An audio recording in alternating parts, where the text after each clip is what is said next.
A paz do Senhor, queridos professores, estamos aqui para estudar mais uma lição, dessa vez a lição de número 5, que será ministrada no dia 2 de novembro de 2025 e tem por título O Início do Cerco de Jerusalém.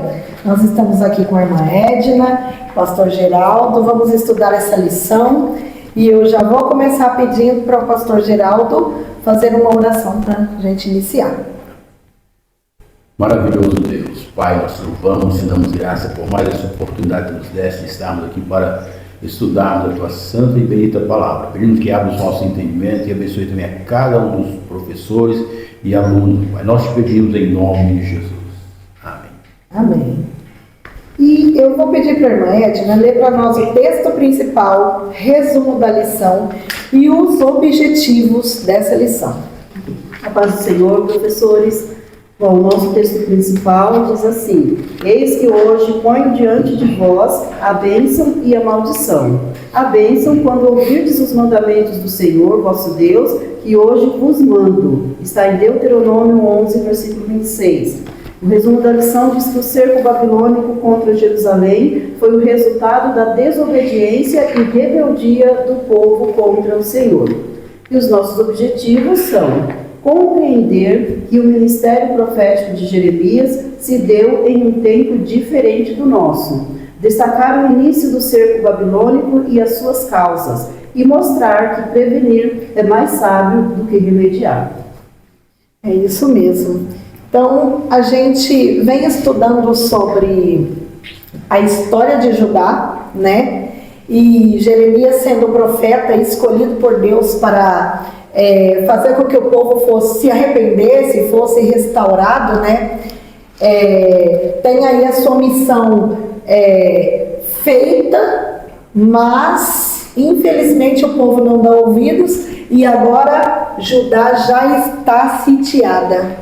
Judá já está com a sua ruína decretada, né? Mas o mais interessante é que Deus ainda assim está com Judá, né? Na nossa interação tem assim, veremos que a situação de Judá era crítica, mas Jeremias sabia que Deus estava pronto para acompanhá-los.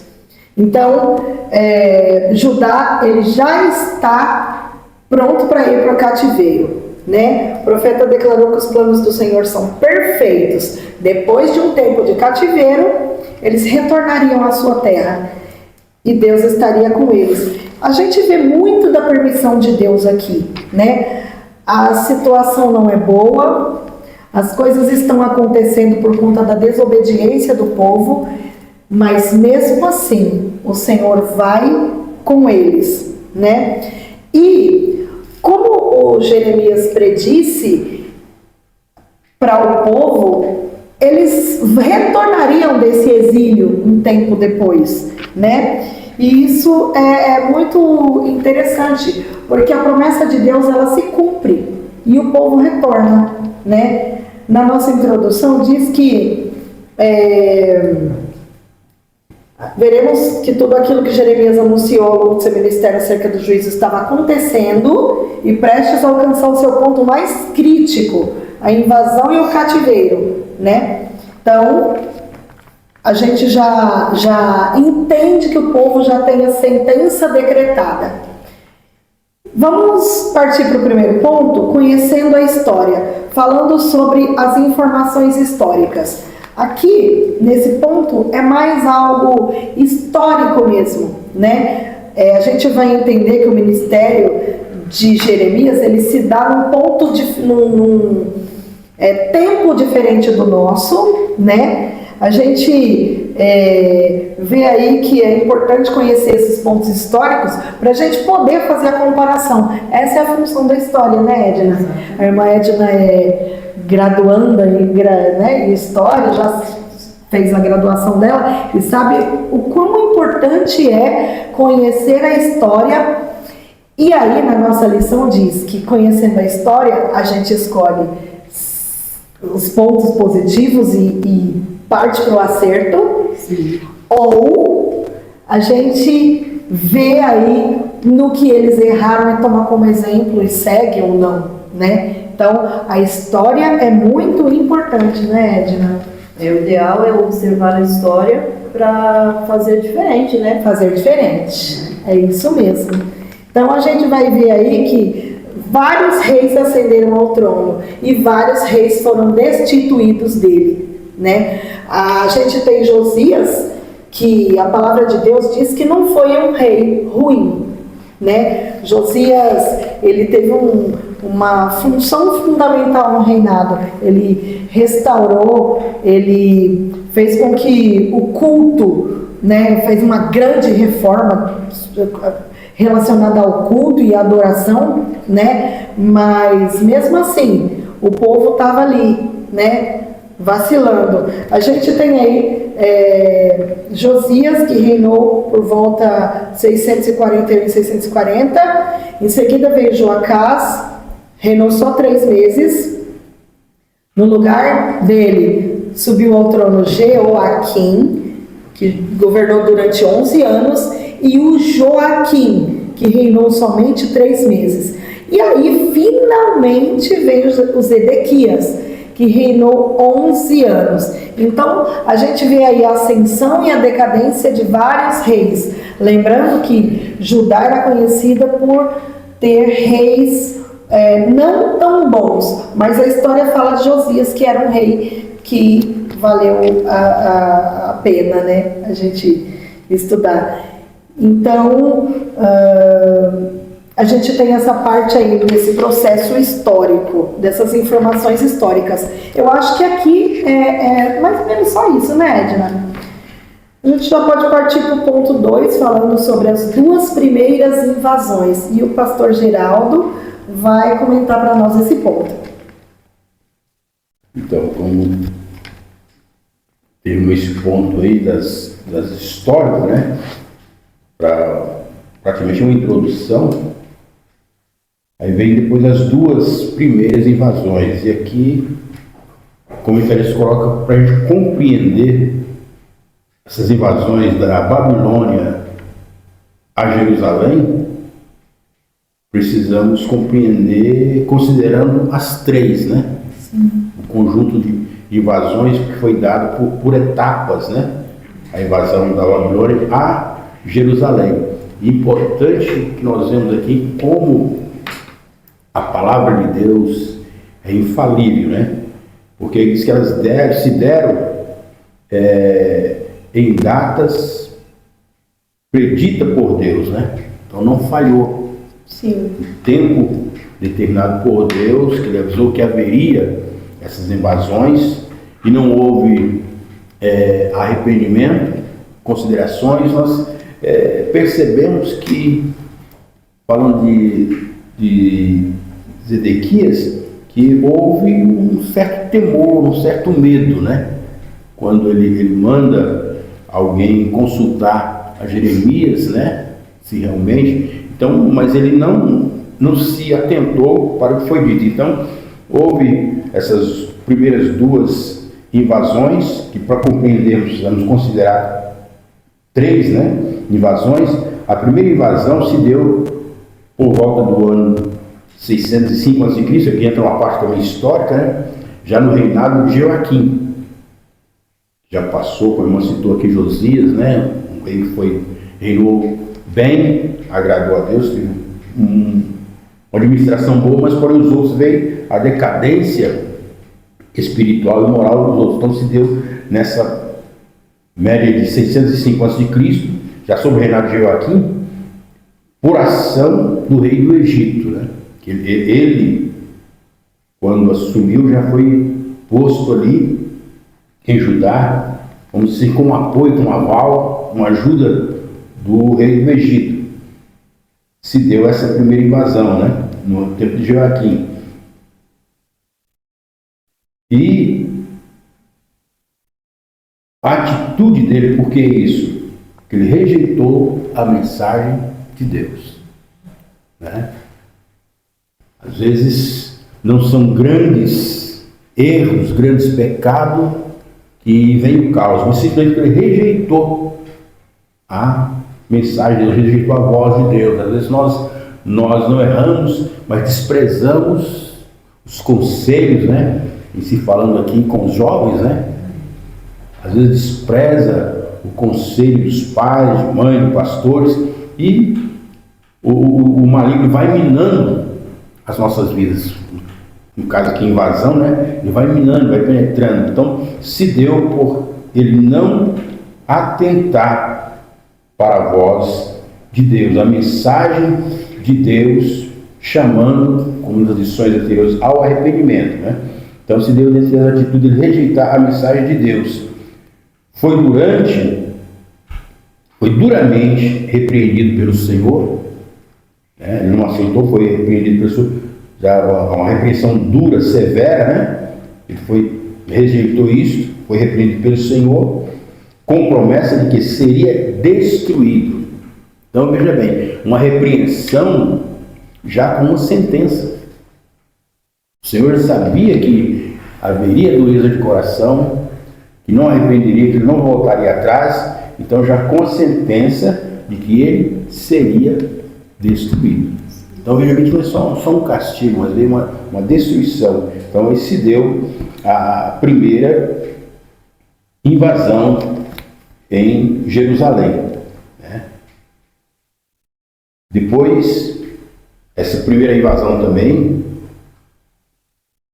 foi já no tempo do profeta Daniel e seus amigos, que eles foram levados para Babilônia, né? Então, nessa primeira invasão, e ainda que Daniel chegou a um posto muito alto na Babilônia, mas isso não era nenhum mérito para o que eles estavam passando, né? Tudo isso teve a mão de Deus, mas aqui o rei foi nessa primeira invasão que eles foram levados, mas eles foram o rei destruído, né?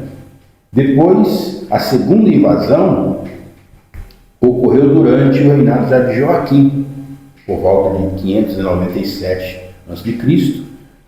Além da invasão, foi nesta invasão que os utensílios do templo agora foi levado para a Babilônia, né? Depois nós vemos aquele grande banquete lá de Belsazar, ele usando os utensílios do templo, coisas sagradas que eram separadas para a adoração a Deus, para o serviço no templo para Deus. Então, a tristeza deles serem invadidos, foram levados, e também levado aquilo que eles tinham de valores, trazendo para os nossos dias, né? Precisamos tomar cuidado, que o maligno vai minando as nossas vidas, e os valores de Deus nas nossas vidas vão indo embora. Porque esses utensílios não era como hoje, que eram materiais insignificantes, não, era tudo peças de ouro, não é isso, mãe? Peças de ouro, vasos de ouros e consagrados ao Senhor, né? Consagrados ao Senhor, né? Então, porque hoje muitas vidas destruídas aqui não atentam para a voz de Deus, para o chamado de Deus, às vezes é repreendido, Deus dá oportunidade e não se atenta, e o maligno vai minando, vai invadindo as nossas vidas, né? A vida no sentido coletivo da igreja, que às vezes não se dá ao chamamento de Deus, e vão perdendo os valores de Deus na vida, né? Que esses utensílios, que é aquilo que Deus nos dá para instrumento para servir a Ele, para adorar a Ele, são valores que muitos têm perdidos, infelizmente. Então, nessas duas primeiras invasões, nós vemos que o caos se instalou já em Jerusalém.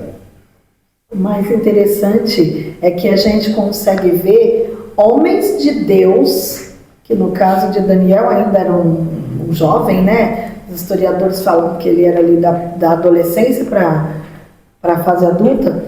Eles são tementes a Deus, mas mesmo assim, Deus permite que eles vão para esse exílio.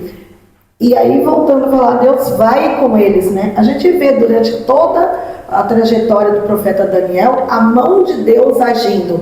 E o Ezequiel também, né? Que foi levado aí nessa segunda invasão com 10 mil presos. Então, Deus permitiu que isso acontecesse, para que Deus forjasse uma Judá forte, uma Judá temente a Deus, e para que isso acontecesse, eles precisariam passar por esse processo, por conta do erro de uma maioria ali, né? E era também Deus havia falado, né, que eles iriam, e que era para eles tentar, falando as minhas palavras, era para eles tentarem se dar bem lá, porque realmente o cativeiro seria uma realidade. Então era para eles se casarem, para eles orarem pela paz da cidade, né, porque eles realmente iriam passar esse período lá. Então, tanto por isso que, né, aqueles que tinham entendido a mensagem do Senhor pelo próprio Jeremias, né, eles foram para a Babilônia, mas foram temendo ao Senhor, temendo ao caso de Daniel e muitos outros ali, né? Porque eles entenderam que aquilo era a vontade de Deus mesmo, não tinha como sair daquilo. Não tinha. Né? Então vamos obedecer à vontade de Deus. O mais interessante é que a Judá foi para o cativeiro por conta da idolatria e da apostasia. E quando chega lá, a gente vê 3 jovens que não se prostram diante da imagem, né? Então, não era... Deus estava cuidando deles, né? E sobre a terceira invasão, hein, irmã Edna, o que você pode dizer para nós? Então, a terceira invasão, ela se deu no ano 586 a.C., né? E nessa invasão é levado o restante do povo, né? Nas primeiras invasões, né, como nós vimos aí o pastor Geraldo comentando muito bem, as pessoas nobres, né, os mais importantes, tudo já tinham ido nessas primeiras invasões. Nessa terceira, os restantes do povo é levado. Ainda algumas coisas de valor que ficaram ali, que Nabucodonosor não levou nas 2 primeiras, mesmo na cidade, ou até mesmo no templo, ainda ficaram algumas pequenas coisas de valor, é levado também nessa última invasão. Os sacerdotes são levados nesta última invasão. Então, nessa última invasão é a queda final de Jerusalém. A cidade ela é totalmente destruída, o templo é queimado. Se nós vermos lá em 2 Crônicas, no último capítulo de 2 Crônicas, capítulo 36, e o versículo 19, olha o que fala: e queimaram a casa de Deus, e derribaram os muros de Jerusalém, e todos os seus palácios queimaram, e todos os seus palácios queimaram, destruindo também todos os seus preciosos objetos. Ou seja, aquilo de valor que ainda ficou, as grandes construções, tudo que ainda ficou de valor, que não foi levado, não foi destruído na primeira e na segunda, nessa última foi, né? E então foi a queda final de Jerusalém. Agora, o que nós entendemos aqui? Foi citado vários nomes de reis aqui. Tudo isso aconteceu principalmente pela má administração, pela má liderança, porque é claro que o povo teve uma grande parcela, mas nós sabemos que o que está na frente, ele tem uma influência muito grande na vida do povo. Tanto você vê que eles citaram vários reis aqui. Então a liderança aqui nesse ponto mesmo fala que depois do rápido e trágico governo de Joaquim, Nabucodonosor estabeleceu Zedequias como rei de Judá. Zedequias, porém, não agradou a Deus e nem se submeteu à sua palavra. Então ele não agradou a Deus, e a maioria dos reis não agradaram, por isso veio, né, todo esse juízo. Porque se os reis, aqueles que estavam na frente, levassem o povo como Josias, né, fez, até o próprio Ezequias, né, também foram reis que levaram o povo ao arrependimento, à contrição diante de Deus, né, Deus teria dado um final diferente. Mas aqui nesse ponto também o que me chama a atenção, quando ele fala da arrogância de Zedequias, né, que ele não se submeteu à sua palavra. O pastor Geraldo comentou que ele até mandou perguntar para Jeremias, né? Só que acho que ele queria ouvir o que ele queria, né? A mensagem que Jeremias mandou não agradou a ele, né? Infelizmente é assim, às vezes a gente não gosta da mensagem, né? Sim. E a gente quer ouvir aquilo que vai nos agradar. E pelo que a gente percebe, aconteceu isso daqui com ele. Então ele foi arrogante, porque nesse caso aqui, Deus tinha levantado Nabucodonosor. O Senhor chama ele de servo. Ele foi levantado para exerceu juízo sobre a nação de Judá. O rei Zedequias, ele precisava ter se submetido a Nabucodonosor. Sim. Mas ele não fez isso. O que ele fez? Ele foi arrogante. Ele não se submeteu. Outra coisa que chama atenção, do versículo aqui que fala que havia dureza nos corações.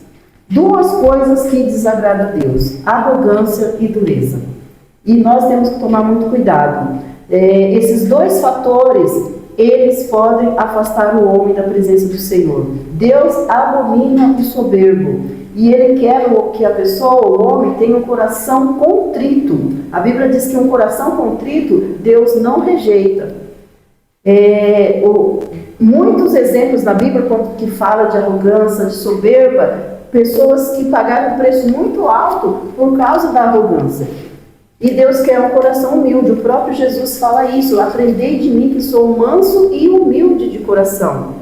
Então esses dois fatores contribuíram, né, para que o juízo de Deus viesse sobre o povo, né? A arrogância não somente dos reis, mas até mesmo do povo, e a dureza do coração. O povo endureceu, ao invés de ter o coração contrito, o coração quebrantado, o povo endureceu. E aí Deus, né, agiu conforme a forma que eles estavam agindo, né? A resposta de Deus foi trazer o juízo sobre eles. É isso mesmo. Isso. Bom, agora a gente vai entrar no ponto 2, falando sobre o início do cerco e as suas causas, né? Aí a gente tem aí a doença sem remédio, boa ação, más intenções e falta de arrependimento. Essa doença sem remédio, a gente vê aqui nos nossos objetivos, né? Que diz que mostrar que prevenir é mais sábio do que remediar. Esse é um dos nossos objetivos que a irmã Edna leu no início da lição, né? Isso é fato. Remediar, às vezes é necessário, né? Mas quando a gente previne, a prevenção é muito melhor do que essa questão de ter que tomar o remédio. Israel estava tomando o remédio e o remédio era muito amargo, né, Edna? Uma coisa que aconteceu aqui com Zedequias é que ele vai, ele pergunta, ele ouve o que não quer, ele volta e ele sabia que Deus havia mandado eles se renderem aos babilônios. Seria uma rendição pacífica. Mas o que acontece? Zedequias quebra o acordo com Nabucodonosor, tenta se aliar ao Egito contra a Babilônia. E aí que a coisa fica feia. Então eles são levados, né, cativos. E assim, diante da rejeição divina, Judá ficou totalmente exposta, né? Ele se rebela contra o rei da Babilônia e isso resulta na invasão e na destruição de Jerusalém. O povo não só rejeitou a mensagem dos profetas, mas também maltratou os profetas. A gente viu lá no capítulo 18, na última aula, Jeremias falando sobre essas rejeições, né? Falando assim que não se paga o mal contra o mal, que o povo cavaram uma cova contra ele. E fala assim que venham, façamos acusações contra ele, não ouçamos nada do que ele disser. Eles desprezaram Jeremias totalmente, né? Então, eles não desprezaram só o povo de Deus, eles desprezaram o homem de Deus nessa terra. O homem que Deus coloca como líder nessa terra, ele precisa ser respeitado, ouvido, né? Ele precisa ser reconhecido pelo povo de Deus como um anjo de Deus nessa terra. Jeremias não, Jeremias foi excluído, né? Então, isso foi muito ruim, porque aqui no finalzinho o comentarista fala que não teve nenhum tipo de remédio para essa situação. Eles foram cativos, né? E Jerusalém foi destruída. Talvez se eles tivessem obedecido, se Zedequias fosse um rei, né, menos imprudente, talvez Jerusalém nem tivesse sido sitiada assim, levada, mas não destruída. Mas isso causou a ira, né, de Nabucodonosor. E ele vem com fúria, com violência para retirar o povo, né? E aí, a gente já entra aí no ponto 2, boa ação e más intenções. Se vocês tiverem alguma coisa para comentar nesse ponto, viu? Fiquem à vontade, ou senão o pastor Geraldo pode ir falar sobre o ponto 2 para nós. Voltando aqui para o ponto primeiro, essas doenças sem remédio, né? Sim. E o mais complicado é quando tem remédio e não tem cura, né? Porque às vezes o remédio é remédio, mas não é cura. É verdade. E aqui, se já é uma doença sem remédio, pior ainda, né? Sim. Então, muito triste isso, quer dizer, isso não tinha mais recurso deles voltarem atrás. Agora, boas ações e más intenções. Infelizmente, a gente vê muito isso na atualidade, né? Sim. Anotei alguns exemplos bíblicos aqui, no caso de Judas, né? Quando aquela mulher derramou aquele perfume aos pés do Senhor, ele teve uma boa ação, mas a intenção dele era má. A ação dele era boa, vamos vender isso para os pobres, mas a intenção dele não era essa. Nós vemos também, no caso daquela troca da vinha da Nabote, né? Eu te darei uma vinha melhor, uma boa ação, só que a intenção dele não era má. E nós vemos o salmista dizendo, né, que aquele que usa de engano não fica para sempre na casa do Senhor. Então, nós vemos que, a princípio, né, quando partiram de saber dos juízos de Deus, eles começaram a ter boas ações, mas a intenção não era boa. Como eu citei o ponto antes, está aqui quando Zedequias mandou consultar o Senhor através de Jeremias, e aí ele foi uma boa ação, né? Buscar conselho de Deus da parte. Só que a intenção dele não era boa. Sim. Né? A intenção não era má. E o Senhor conhece os corações. Então não adianta muitas vezes nós querer maquiar com as nossas ações os nossos pensamentos, as nossas intenções e a nossa vontade. Que Deus, Ele sonda os corações, Ele esquadrinha, como está aqui, Ele esquadrinha, né? Ele faz um raio-x do nosso coração, da nossa mente. Então precisamos tomar muito cuidado, né? A gente vê ter isso até inocentemente, as crianças, né? Quando chega para a gente adulando muito e tal, elogiando, né? Mas a intenção às vezes é outra. E o Senhor conhece, a Deus ninguém engana. Então o rei Zedequias teve essa boa ação, e o povo também junto com ele, mas a intenção deles não era boa. A intenção já era de não ouvir a Deus, não obedecer a Deus. E aqui, comentários colocam tanto a motivação quanto a obra para Deus são igualmente importantes, né? Não tem diferença. Você foi motivado, mas não fez, teve a obra, então para Deus é a mesma coisa, igualmente é importante. Afinal, Deus conhece pensamentos e intenções, né?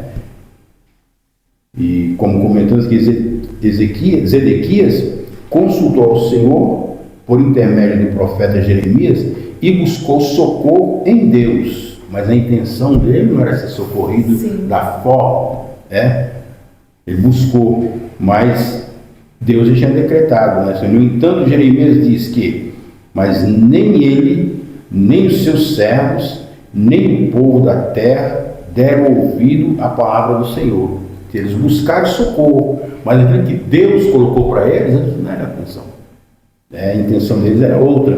Queriam ouvir uma palavra de Deus, elogio, como infelizmente muitos profetas de hoje: eu estou contigo, você vai ser uma bênção, você vai prosperar, né? É isso que eles queriam ouvir, como muitos hoje. Mas Deus já tinha determinado que eles seriam entregues nas mãos do rei de Babilônia, ele seria cativo ali, né? Ele seria destruído.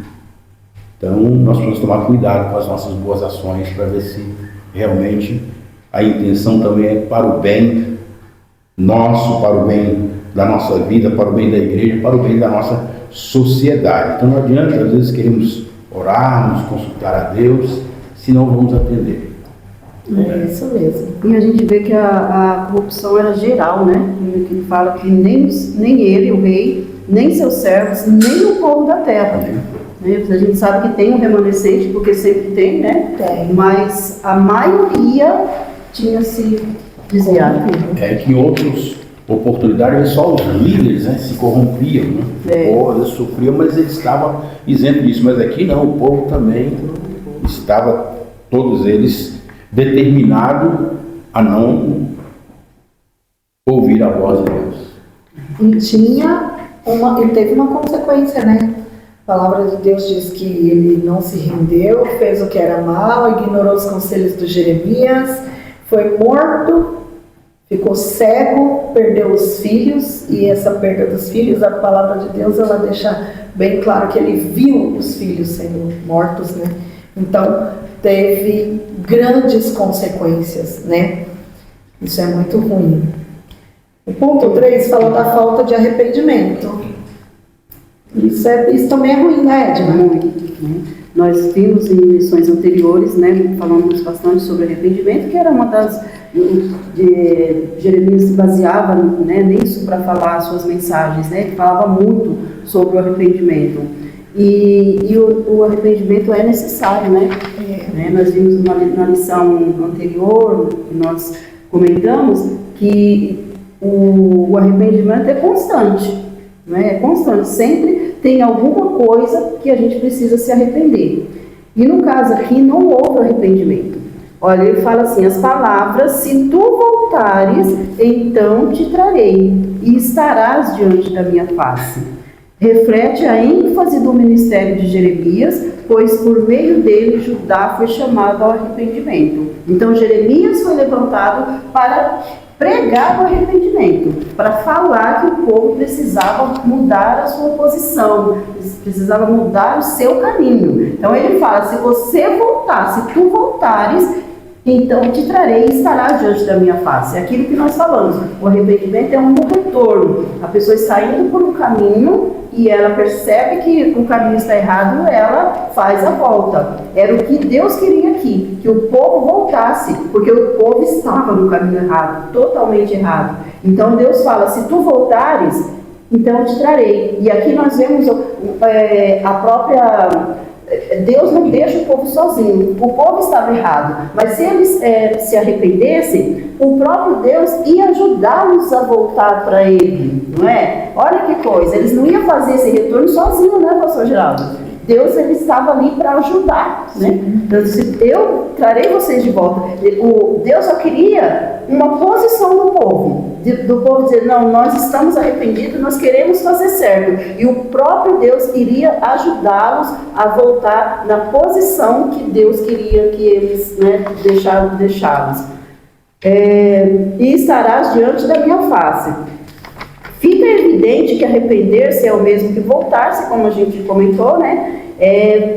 E estar diante dele em dependência e humildade. E isso, né, é algo muito importante e muito sério. Porque quando você se arrepende, você está dizendo, eu não consigo sozinha, eu dependo da ajuda do Senhor. Então você se coloca na dependência dele. E foi coisa que o rei Zedequias e o povo, eles não buscaram, eles não tinham isso. Muito pelo contrário, eles estavam se sentindo autossuficientes. A vaidade deles levavam eles a pensar que eles não precisavam de Deus, que eles iam conseguir sair daquela situação por eles mesmos, né? Só que não foi isso que aconteceu. No finalzinho aqui desse ponto, bom, eu vou continuar lendo aqui porque é pequeno o texto. Ele fala assim, como um homem que diante da repreensão não se curva, assim Judá se comportou diante das palavras do Senhor. É muito difícil isso daqui, porque quando, principalmente nossos filhos, né, quando você vai repreender um filho, quando o filho tem aquela humildade, hoje nós temos um problema muito sério em relação a isso, né, mas o certo é que quando você repreende o seu filho, esse filho ele abaixa a cabeça, não é assim? Ele se curva, porque ele está recebendo a repreensão. Então ele se curva, ele abaixa a cabeça, porque ele se sente envergonhado daquilo que ele fez. Só que não foi o que aconteceu aqui com Judá. Judá se manteve com aquela postura altiva. Judá não se curvou. Então não houve arrependimento sincero. Nem mesmo diante da iminente invasão babilônica foi incapaz de se arrepender. Olha que coisa difícil. Tudo estava dando errado, Babilônia cercando, a coisa apertando, mas mesmo assim o povo não voltou atrás. Então fica muito difícil, né? A vaidade, a arrogância, a autoconfiança marcaram a postura do povo diante do risco que o cercava. Aquele era o momento deles, dessa dependência que ele fala aqui. Aquele era o momento deles se curvarem e pedir misericórdia, pedir graça, pedir para o Senhor perdão, mas ao invés disso eles fizeram exatamente ao contrário. Então não teve outra alternativa, né, a não ser Deus deixá-los ser levados cativos. A soberba, né? A soberba do povo foi muito difícil. Soberba e desobediência. A gente vê que o perigo da falta de arrependimento é isso, que não é só a falta do arrependimento em si, mas precede um monte de coisa aqui, ó, como vaidade, arrogância, soberba, autoconfiança. Então a pessoa vai se enchendo de tudo isso e endurece o coração. Então, são muitas características que está na pessoa que é difícil de deixar isso, né? O orgulho, né? Também eu vou me curvar, não. Ele acha que vai vencer. Eu perdi aqui, mas eu vou vencer. Sim, é muito difícil. Partindo para o ponto 3, prevenir é mais sábio do que remediar. A gente falou um pouquinho sobre isso, né? E isso é fato. Aí vai falar sobre uma triste realidade, aprendendo com a história e obras a serem lembradas. Sobre essa triste realidade, a gente vê que Zedequias, ele manda 2 sacerdotes irem conversar com Jeremias. Ele faz agora o caminho contrário, né? Era Jeremias que ia atrás do rei para falar as mensagens de Deus. Agora Zedequias vem e procura, né, Jeremias. É uma mudança significativa, né? Aparentemente, a nossa boa intenção lá, que o pastor Geraldo falou, né? Mas quando ele chega diante de Zedequias, dos sacerdotes, né, de Zedequias, ele fala que o que Deus tinha mandado falar. E Deus fala isso aqui, ó: eu pelejarei contra vós com mão estendida e com braço forte, com ira, com indignação e com grande furor. E Zedequias, ouvindo isso do próprio Deus, ele ficou atemorizado, né? Claro, era Deus quem cuidava de tudo. Então, Zedequias tinha uma esperança no coração, era a esperança de ouvir algo positivo. Que agradasse a ele. Que agradasse a ele. E quando ele vai, ele escuta esta... como o povo diz, esta pedrada, né? E aí, o que acontece? O rei teve que ouvir a notícia de que a Babilônia seria instrumento contra eles, né? A ponto de Nabucodonosor ser chamado de servo pelo próprio Deus, né? E aí fala que esse foi o drama vivido pelo profeta Abacuque. Aí o profeta Abacuque, também escrevendo sobre esse episódio, ele sabe que Deus vai permitir que Judá vai ser conquistada, né, pelos caldeus. E Abacuque pergunta: por que Deus permitiria que uma nação iníqua destruísse Judá? E aí Deus mostra para Abacuque: eu tenho planos para Judá. Judá vai ser cativa, eles vão ficar no exílio, mas quando eles voltarão um pouco diferente, parafraseando, né, o que Abacuque fala com Deus, porque Abacuque é um profeta que também se preocupa com essa situação. Como é que uma nação protegida por Deus, do tamanho de Judá, de Israel, vai ser cativa por uma nação totalmente iníqua como a nação dos caldeus? Essa é a dúvida de Abacuque, né? E aí aqui diz, Abacuque, que inicialmente levantou questões a respeito da instrumentalização dos caldeus contra Judá, ainda que a partir de sua experiência com Deus, a sua visão tenha mudado, porque o próprio Deus veio falar com ele, né? E falou sobre essas mudanças que iam acontecer na obra. E aí a gente também vê, Rose, o que nós falamos na lição anterior, sobre a soberania de Deus. Sim. Né? Porque Ele é soberano, Ele faz da forma como Ele quer, Ele usa quem quer. Então Ele quis usar um homem ímpio para realizar aquilo. Por quê? Porque Ele pode, como dizem. Porque Ele é Deus. Fazer, Ele é Deus, Exatamente. Ele é soberano, Ele usa quem Ele quer, da forma que Ele quer, no tempo que Ele quer. Sim. Então isso mostra a soberania de Deus. É isso mesmo. E agora a gente vai falar sobre aprendendo com a história. E aí, pastor, dá para aprender com a história, pastor Geraldo? E muito, né?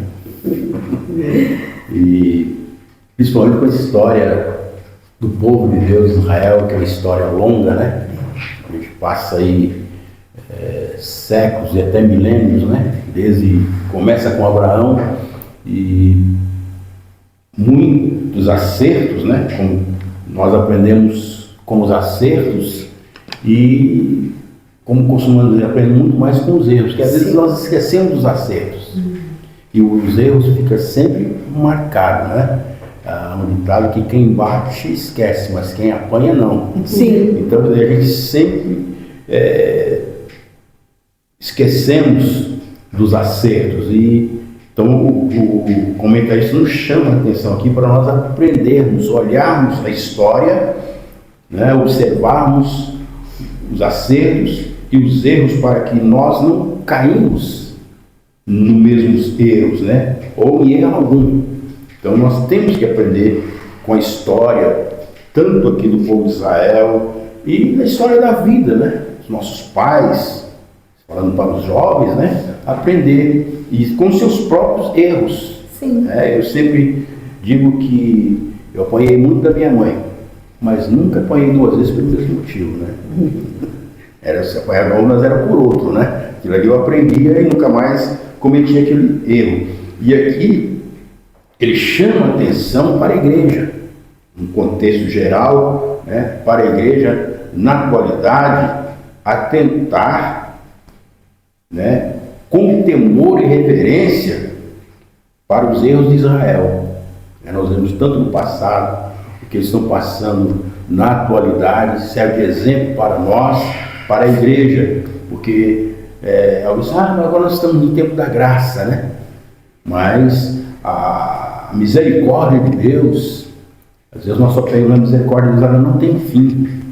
A misericórdia de Deus, ela não tem fim como um atributo de Deus, né, que emana dele. Agora, na execução da misericórdia dele, na vida pessoal, na vida de uma nação, na vida de uma igreja, na vida de um povo, sim, ela tem limite.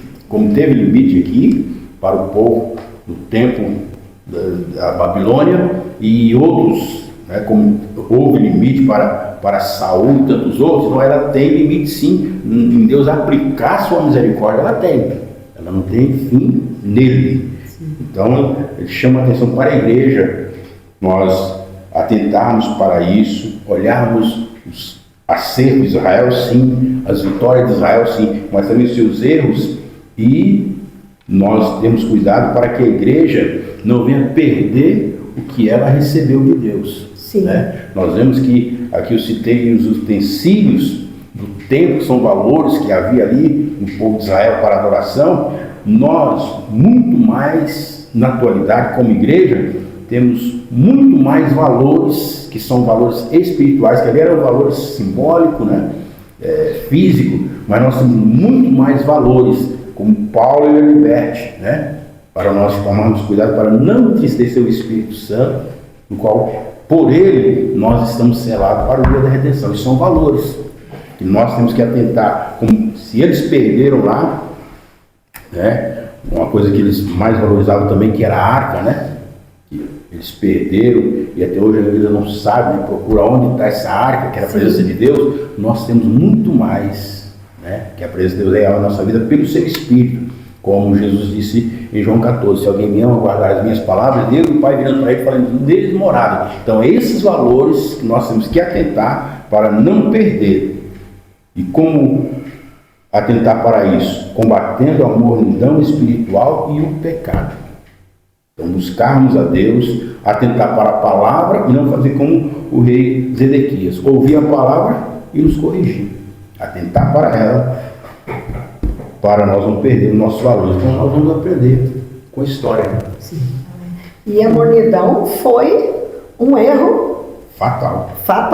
E o pecado também. Então, ele chama a igreja de hoje a observar esse erro e não praticar esse erro.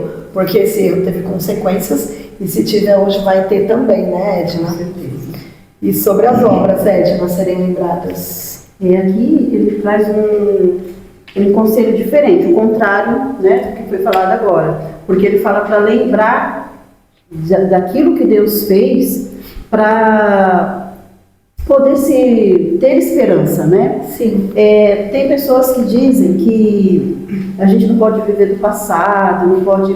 Realmente, a gente não pode viver, a gente não vai viver do passado, porque eu acredito que cada momento é uma fase que tem que ser vivida com sabedoria, mas é aquele momento e pronto, né? Só que assim, a gente não pode viver do passado, nem ficar, no sentido de ficar se lamentando.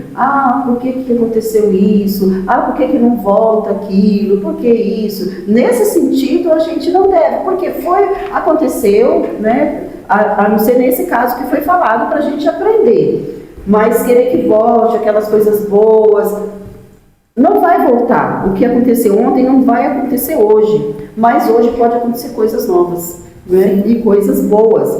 Por isso que ele fala para se lembrar do passado, para ter esperança. Porque assim como no passado Deus tinha operado, Deus tinha feito maravilhas, Deus tinha guardado o povo, Deus tinha cuidado do povo do deserto, tinha feito tantas coisas boas, esse mesmo Deus que operou tantas maravilhas no passado, ele era poderoso para operar agora, ou naquela época com o povo, porque Deus não muda. Então isso que Jeremias estava querendo que o povo pensasse, que o povo buscasse isso, buscar na memória essas coisas boas que Deus tinha feito, para que eles pudessem ter uma esperança agora diante da situação difícil, não é? Sim.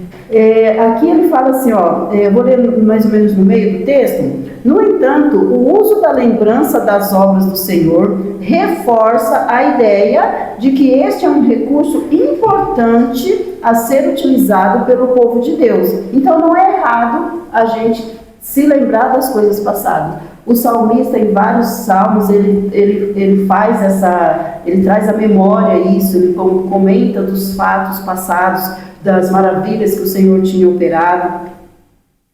E aí ele fala da igreja atual, né? A igreja da atualidade é convidada a lembrar-se sempre das grandes obras que Deus realizou em sua história e a clamar por restauração naquilo que a palavra mostrar ser necessário, né? Então, lembrar do passado nesse sentido é bom, né?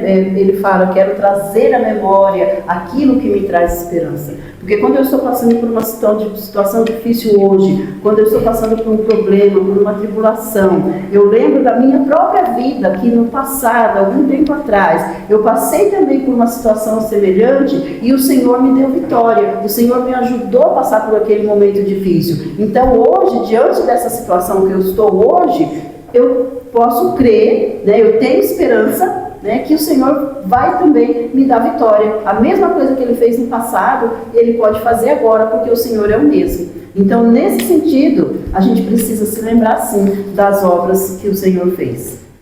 É isso mesmo. E nós partimos aí para o fim, né? Já finalizamos na realidade. Irmão Geraldo, tem mais alguma coisa a acrescentar? Não. Só corroborando aqui, né, lembrar das coisas boas, né, como uma mola propulsora para nós ir para a frente, né, não ficar no saudosismo, Isso, né, e não lembrar também como o povo, às vezes, o erro que nós aprendemos com eles lembravam, mas reclamando, o que foi feito daquelas boas obras, o que adiantou? No sentido, eles lembravam assim, o que adiantou isso? Sim, é verdade. É isso mesmo. E quando for pensar no passado, o passado, ele, para algumas pessoas, dependendo dos pensamentos, como você já falou, ele causa depressão, né? Se eu tivesse me casado de outra forma, se eu fosse isso e aquilo, se eu tivesse feito desse jeito. Então, que nós possamos lembrar das coisas boas do nosso passado, né? É um alerta prático e assim, para a igreja atual, né? Reconhecer e preservar esses valores bíblicos de forma que não desagrade a Deus. É o que o nosso pastor Geraldo falou. Então vamos finalizar nossa aula. Que Deus abençoe cada professor, que vocês possam continuar sendo canal de bênçãos para os seus alunos e que Deus esteja com vocês na aula, em nome de Jesus.